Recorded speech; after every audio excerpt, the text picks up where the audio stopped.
পাক সাফ হয়ে থাকা আল্লাহ পাকের আদেশ। পাক পবিত্রতা আল্লাহ রাব্বুল আলামিন তিনি পছন্দ করেন। আর হুজুর পাক সাল্লাল্লাহু আলাইহি সাল্লাম তিনার আদর্শ পাক পবিত্রতা এবং সাফ সুতরা হয়ে থাকা।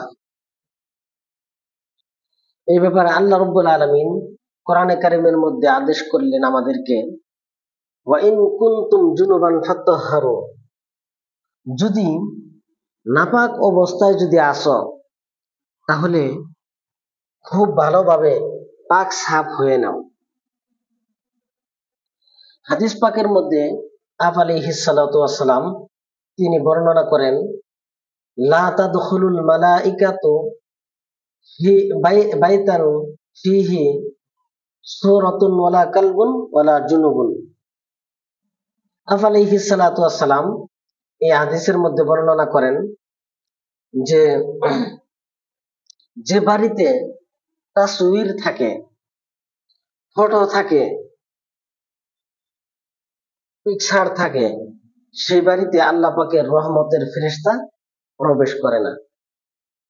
ওয়ালা কালবুন, যে বাড়িতে কুত্তা থাকে সেই বাড়িতেও আল্লাহ পাকের রহমতের ফেরেশতা প্রবেশ করে না।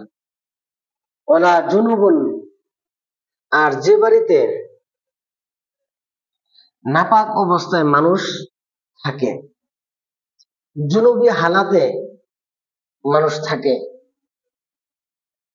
গোসল ওয়াজিব হয়েছে, সে বাড়ির বিভিন্ন কাজকর্ম করতেছে, বিভিন্ন কাজ কাম করতেছে, নামাজের সময় পার হয়ে গেছে, কিন্তু গোসলের প্রতি কোনো গুরুত্ব নাই, নাপাক অবস্থায় সে কাটাইতেছে দিন।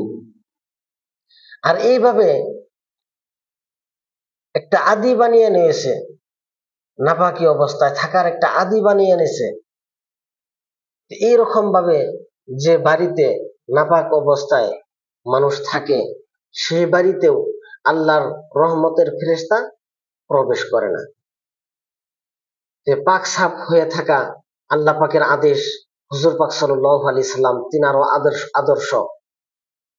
আমরা যদি হুজুর পাক সাল্লাল্লাহু আলাইহি সাল্লাম তিনার আদর্শ নিয়ে যদি আমরা জীবন যাপন করতে পারি, তাহলে অবশ্যই আমাদের দুনিয়ার জিন্দেগি এবং পরকালের জিন্দেগি কামিয়াবি জিন্দেগি হবে। সেই জন্য আল্লাহ তাআলা আমাদেরকে আপ আলাইহিস সালাতু ওয়াস সালাম তিনার আদর্শ নিয়ে এবং পাক পবিত্রতার সাথে আমাদের জীবন যাপন করার তৌফিক দান করুন।